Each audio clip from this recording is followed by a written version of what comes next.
ចឹងរឿងនេះដែរគឺដកស្រង់ចេញពីហ្គេម13មួយហ្នឹងដែលមានឈ្មោះថា Until Dawn ពួកអ្នកទាំង5នាក់ហ្នឹងត្រូវបានជាប់នៅក្នុងមជ្ឈមណ្ឌលទេសចរមួយដែលស្ថិតនៅក្នុងរង្វិលជុំនៃការស្លាប់អញ្ចឹងមិនដែលពួកគេស្លាប់ហើយរស់ឡើងវិញស្លាប់រស់ឡើងវិញរហូតដល់ពេលដែលពួកគេស្លាប់ម្ដងហើយរស់ឡើងវិញហ្នឹងពួកគាត់ហ្នឹងនៅចាំរឿងពីមុនទាំងអស់អញ្ចឹងកុំឲ្យខាតពេលយូរឥឡូវយើងចាប់ដើមចូលសាច់រឿងតួស្រីរបស់យើងហ្នឹងមានឈ្មោះថា Clover បាននាំមិត្តភក្តិ4នាក់ហ្នឹងមករកប្អូនស្រីដែលបានបាត់ខ្លួនហើយក៏បាននាំមកកន្លែងដែលប្អូនស្រីមកដើរលេងចុងក្រោយគេអញ្ចឹងនៅចំណោមមិត្តភក្តិរបស់គាត់ហ្នឹងមានម្នាក់ហ្នឹងគាត់ចេះតងបលឹង Nina ហើយនឹង Vex ហើយម្នាក់ទៀតហ្នឹងគឺ Abel ដែលជាសង្សារចាស់របស់ Clover អញ្ចឹងថ្ងៃដែលគាត់ចេញដំណើរហ្នឹងគាត់បានចូលមកការ៉ាសាំងមួយសាកសួរពីដំណឹងនៅក្បែរនោះម្ចាស់ការ៉ាសាំងហ្នឹងក៏បានប្រាប់ថានៅក្បែរនេះហ្នឹងមានភ្នំមួយហើយនៅកន្លែងនោះដែរក៏អាសាមានមនុស្សបាត់ខ្លួនគាត់ណា Clover ឮភ្លាមគាត់គិតថាប្អូនគាត់ហ្នឹងប្រហែលជាបាត់ខ្លួននៅហ្នឹងក៏បាននាំអ្នកទាំងអស់គ្នាហ្នឹងទៅទីនោះគាត់ណាមកដល់ចន្លងភ្នំហ្នឹងភ្លាមសេវាទូរស័ព្ទហ្នឹងគឺបានដាច់ហើយអាកាសធាតុហ្នឹងគឺប្រែទៅជាចោះអាប់នឹងមេឃងងឹតនិយាយទៅប្រៀបដូចជាពិភពលោកហ្នឹងចែកជាពីរយ៉ាងមួយចំហៀងភ្លៀងមួយចំហៀងអត់ភ្លៀង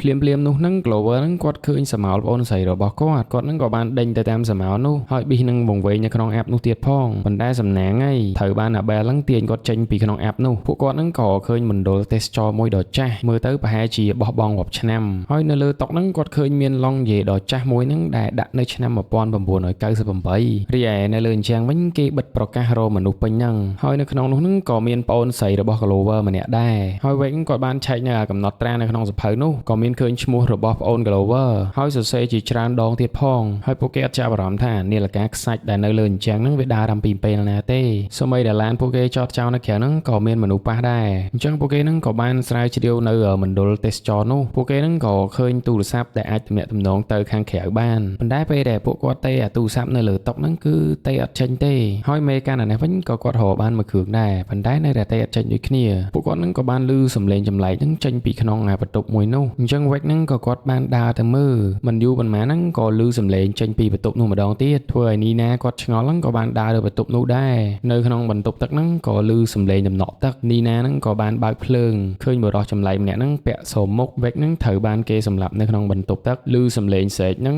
Abel ហ្នឹងក៏គាត់ដើរឡើងទៅមើលគាត់ហ្នឹងក៏ឃើញឃាតករនោះ3នាក់គាត់ហ្នឹងក៏ព្យាយាមរត់គេចពីឃាតករដោយសារតែ Abel ហ្នឹងគាត់ឃើញអាកាសហ្នឹងគាត់ក៏បានយកកៅអីមួយហ្នឹងទៅវាយឃាតករនោះពីក្រោយខ្នងប៉ុន្តែមើលទៅឃាតករនោះវាអត់មានឈឺអីទេគាត់ហ្នឹងក៏បានយកអាកំទេចឈើនោះហ្នឹងយកមកចាក់ចំស្មារបស់វាប៉ុន្តែចុងក្រោយហ្នឹងត្រូវបានសាប់ដោយខ្លួនឯងវិញឃាតករហ្នឹងក៏បានដើរមកដល់ក្បែរទូកៅអៅក៏បានទាញមេកាន់ហ្នឹងចេញពីក្នុងទូនោះហើយបោកគាត់ហ្នឹងទាល់តែស្លាប់ Clover ហ្នឹងគាត់ទើសភ្នែកពេកគាត់ហ្នឹងក៏រត់ចេញមកហ្នឹងយកអាកំបិតមួយនោះហ្នឹងចាក់ស្មារបស់វាទៀតប៉ុន្តែឃាតករនោះវាដូចជាមិនឈឺអីសោះអញ្ចឹងក៏ Clover ហ្នឹងគាត់ព្យាយាមរត់ចេញពីផ្ទះនោះរត់ចូលទៅក្នុងព្រៃហើយក៏បានឃើញសមោរបស់ប្អូនស្រីខ្លួនឯងឃាតករហ្នឹងក៏មកដល់កន្លែងនោះហ្នឹងចាក់គាត់ស្លាប់នៅនឹងកន្លែងអញ្ចឹង5អ្នកគាត់ហ្នឹងគឺត្រូវបានស្លាប់ទាំងអស់អញ្ចឹងវគ្គមួយហ្នឹងគឺត្រូវបានបញ្ចប់ពេលវេលាហ្នឹងគឺចាប់ផ្ដើមវិលថយក្រោយវិញហើយពួកគេហ្នឹងគឺហួសឡើងមកវិញម្ដងទៀតប៉ុន្តែពួកគេចាំរឿងទាំងអស់ដែលកើតឡើងហ្នឹងហើយម៉ោងនៅលើអញ្ចឹងនោះហ្នឹងក៏ចាប់ផ្ដើមបង្វិលម្ដងទៀតហើយនៅលើអាក្តារដែលគេស្វែងរកមនុស្សហ្នឹងក៏មានឈ្មោះពួកគេទាំង5នាក់ដែរនៅពេលពួកគេកំពុងតែពិភាក្សាគ្នាគួរធ្វើបែបណាហ្នឹ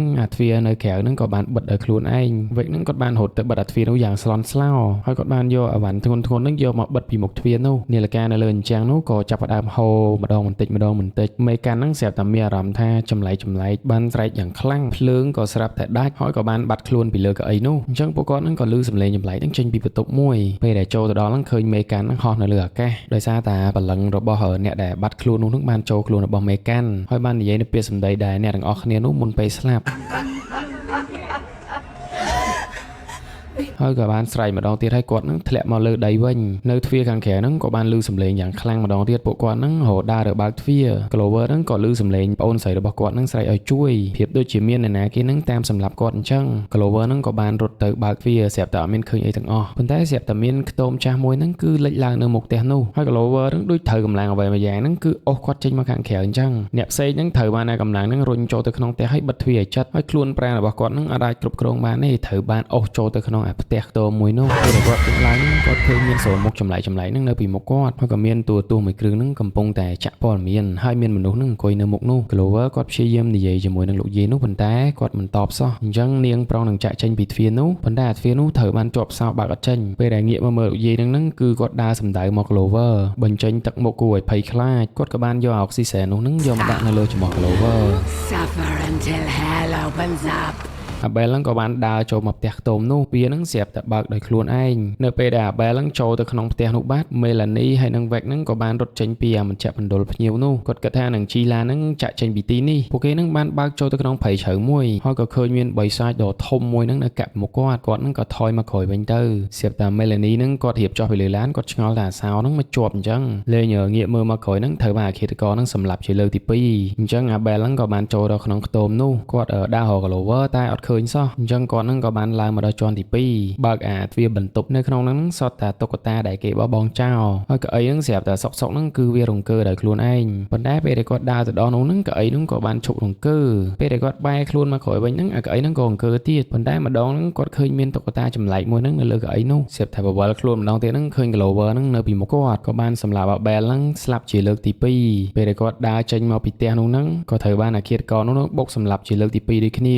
ាអញ្ចឹងត្រឡប់មកលើកនេះហ្នឹងពួកគាត់មានការប្រុងប្រយ័ត្នជាខ្លាំងពួកគេនឹងបានលុកសោគ្រប់កន្លែងហើយបានយកអ្វីអាវ៉ាន់ធ្ងន់ៗនឹងដាក់ពីមុខទ្វារហើយបានរត់ចូលទៅពួននៅក្នុងបន្ទប់ទឹកមួយវេកនឹងគាត់បានដើរទៅបើកអារម្មណ៍ទឹកនោះដើម្បីញ៉ាំ Melanie នឹងគាត់ឆ្ងល់មែនតែនដោយសារតែកន្លែងហ្នឹងពីមុនអត់មានទឹកទេអញ្ចឹងអ្នកទាំងអស់គ្នានឹងអត់ខ្វល់ច្រើនទេក៏ផឹកម្នាក់មួយម៉ាត់វេកនឹងមានរឿងមុនគេគាត់ចាប់ដើមក្អួតចេញមកឈាមដុំស្រាប់តែក្អកខ្លាំងទៅហ្នឹងក៏ផ្ទុះខ្លួនតែម្ដង Melanie នឹងក៏គាត់រត់មកលុបមុខលុបអីអញ្ចឹងស្រាប់តែផ្ទុះម្ដងទៀត3នាក់ហ្នឹងក៏នាំគ្នារត់ចេញពីក្នុងបន្ទប់ទឹកនោះងាកមកមើលមេកាន់នេះវិញពោះរបស់គាត់ហ្នឹងកាន់តែធំទៅក៏បានដួលនៅលើដីហើយក៏ផ្ទុះស្លាប់ទៀតដោយសារតែ Clover ហ្នឹងគាត់ថាគាត់អត់ចង់ឈឺចាប់អញ្ចឹងគាត់បាន Abel ហ្នឹងសម្លាប់គាត់មកប៉ុន្តែ Abel អត់ទាន់នឹងបានសម្លាប់គាត់ហងផ្ទុះខ្លួនឯងស្លាប់ទៀតនៅពេលដែលកំពុងតែអស់សង្ឃឹមហ្នឹង Clover ហ្នឹងគាត់បានដេកទៅលើដីហើយក៏បានឃើញបុរសដែលជាថៅកែការ៉ាសាំងនោះដែលមានឈ្មោះថា Hill Goodbye by sitting still, Miss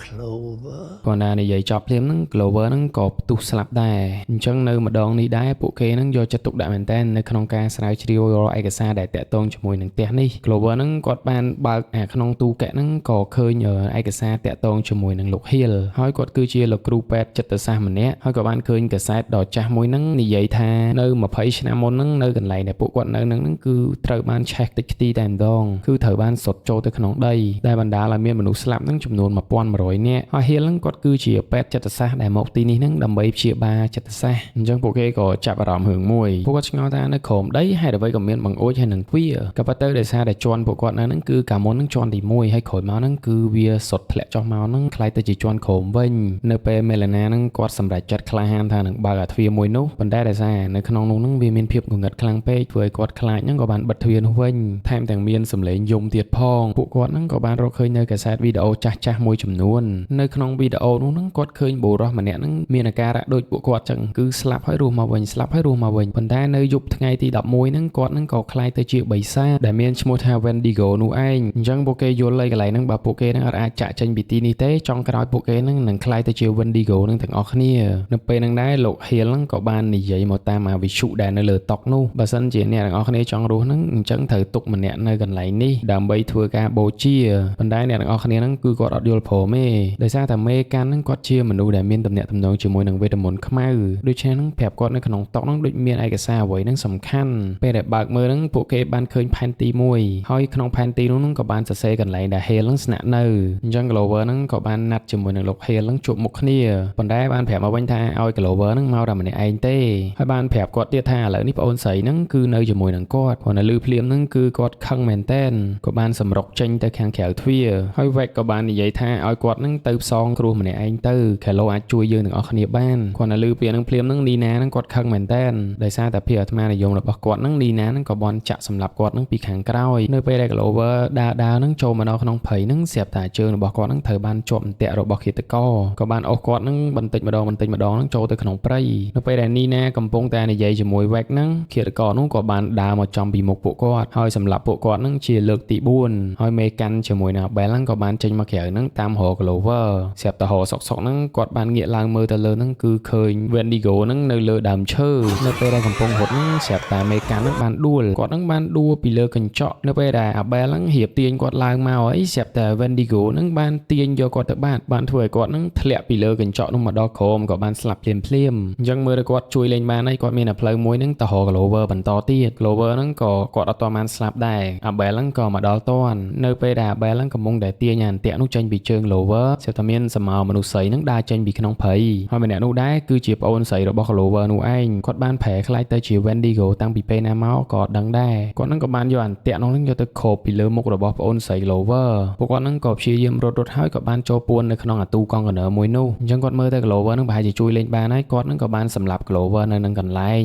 ហើយក៏បានផឹកអាទឹកតក់ពីលើដំបូលឡាននោះមកចេញមកខ្លាំងតទល់ជាមួយនឹងប្អូនស្រី Clover មានអីចេញមកបានមួយផ្លែទុះងាប់បាត់នៅពេលនឹងដែរ Clover គាត់យល់សពមុនពេលបែកជាមួយនឹងប្អូនស្រីរបស់គាត់ដោយសារតែម្ដាយរបស់គាត់នឹងទើបនឹងស្លាប់អូនស្រីគាត់នឹងគឺធ្វើចិត្តអត់បានក៏សុំគាត់នឹងដើរលេងទៅក្រៅប្រទេសនឹងមួយរយៈពួកគេនឹងក៏បានរស់ឡើងម្ដងទៀតប៉ុន្តែ Vec នឹងគាត់មានអារម្មណ៍ថាខាងក្រោយខ្នងគាត់នឹងដូចជាខុសប្រក្រតីដោយសារតែយប់នឹងគឺជាយប់ទី13ហើយពួកគាត់នឹងលែងមានពេលវេលាយូរទៀតហើយប៉ុន្តែរស់មកលើកនឹងគឺបាត់មេកាន់ម្នាក់ពួកគាត់គិតថាមេកាន់នឹងប្រែខ្លាយទៅជា Wendigo បាត់ហើយ Vec នឹងក៏គាត់បានដកអាទូរស័ព្ទនឹងនៅក្នុងកប៉ៅគាត់ហើយក៏បានថតជាប់ឯកសារខ្លះៗនៅក្នុងទូរស័ព្ទនោះគឺជាវីដេអូដែលពួកគាត់នឹងមុនពេលស្លាប់ហើយគឺមានអាការៈចម្លែកមែនតែនត្រូវបានបិសាចដែលមានកម្ពស់ខ្ពស់នឹងដេញតាមសម្លាប់ក៏មាននិយាយទៅការស្លាប់របស់ពួកគាត់នឹងគឺមានគ្រប់បែបគ្រប់យ៉ាងប៉ុន្តែពួកគេបានថតជាប់មួយឃ្លានៅលោក Dr. Hill នោះគឺគាត់នឹងបានឆែកសាកសពរបស់ពួកគេហើយក៏បានដើរចូលអាទ្វារសនោះហើយក៏ឃើញមេកាន់នឹងដើរទៅជាមួយនឹងលោក Hill ដែរនៅពេលនឹងដែរគឺសម្លេងចេញពីខាងក្រៅផ្ទះរបស់ពួកគាត់នឹងគឺសុទ្ធតែ Wendigo ដោយសារពួកគេនឹងអស់ផ្លូវរត់នឹងក៏សម្រេចចិត្តចូលទៅតាមអាទ្វារនោះដើម្បីបញ្ចប់នៅការស្លាប់វិលជុំនោះឯងពេលដែលពួកគេនឹងដើរចូលទៅតាមទ្វារនោះនឹងពួកគេឃើញមានផ្ទះខ្ទមមួយដែលបាក់បែកពួកគេនឹងក៏បានឃើញ Wendigo នឹងកំពុងតែនៅកន្លែងនោះពួកគេនឹងអត់ហ៊ានកម្រើកសូម្បីតែដកដង្ហើម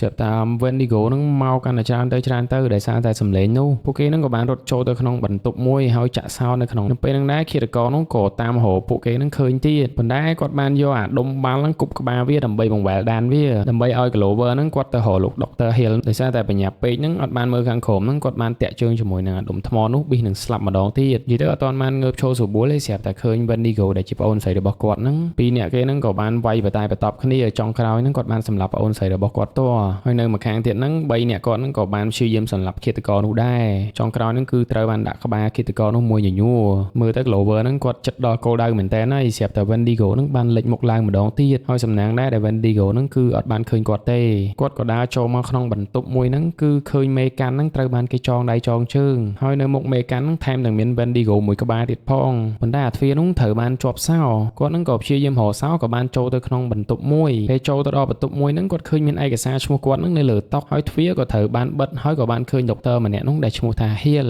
ក៏ប៉ុន្តែភូមិមួយដែលត្រូវបានសុតចុះមកក្រោមដីហ្នឹងវាបានคล้ายទៅជានរកផ្លូវចិត្តយូរណាស់មកហើយបិសាចនៅក្នុងហ្នឹងទាំងអស់ហ្នឹងគឺសុទ្ធតែកើតឡើងចេញពីផ្លូវចិត្តទាំងអស់ឃាតករហ្នឹងតំណាងឲ្យភាពភ័យខ្លាចរីឯមេធ្មប់ហ្នឹងតំណាងឲ្យការគៀបសង្កត់ដោយសារតែ Clover ហ្នឹងគាត់ទទួលរងនៅសម្ពាធខ្លាំងពេកហើយគាត់គិតអវិជ្ជមានបន្ទោសខ្លួនឯងដោយសារតែរឿងបាត់បង់ប្អូនស្រីគាត់ហ្នឹងគាត់បន្ទោសខ្លួនឯងហើយបាក់ទឹកចិត្តទៀតទើបធ្វើឲ្យគាត់ហ្នឹងមានសភាពបែបនេះឆ្លៀតពេលលោកដុកទ័រនោះកំពុងតែនិយាយហ្នឹង Clover ហ្នឹងក៏បានយកកែវកាហ្វេរបស់ដុកទ័រនោះហ្នឹងទាញកែវរបស់ដុកទ័រនោះយកមកដាក់នៅចំកន្លែងដំណក់ទឹកភ្លៀងដុកទ័រនោះក៏បានផឹកអាទឹកនោះហើយក៏បានផ្ទុះស្លាប់ភ្លាមនៅកន្លែងគាត់ក៏បានយកសោនៅលើតុនោះហ្នឹងយកទៅចាក់ទ្វាររបស់មេកាន់ចុងក្រោយហ្នឹងត្រូវបាន3នាក់ទៀតហ្នឹងជួយគាត់ហ្នឹងចេញពីក្នុងឡានភ្នំអញ្ចឹងការស្លាប់រង្វិលជុំនេះក៏មកដល់ទីបញ្ចប់វិកហ្នឹងក៏បានចុច play ហៅពួកគាត់ទាំងអស់គ្នាហ្នឹងឡើងឡាននៅពេលដែលពួកគាត់ចេញហ្នឹងគឺមានរឿងចម្លែកមួយទៀតហ្នឹងកើតឡើងតើពួកគេហ្នឹងពិតជាចាក់ចេញមែនតើឬក៏នឹងវិលចូលមកវិញម្ដងទៀតហើយសម្លេងហួចហ្នឹងក៏បានបន្លឺឡើងម្ដងទៀតហើយរឿងយើងហ្នឹងក៏ចប់នៅត្រឹមនេះ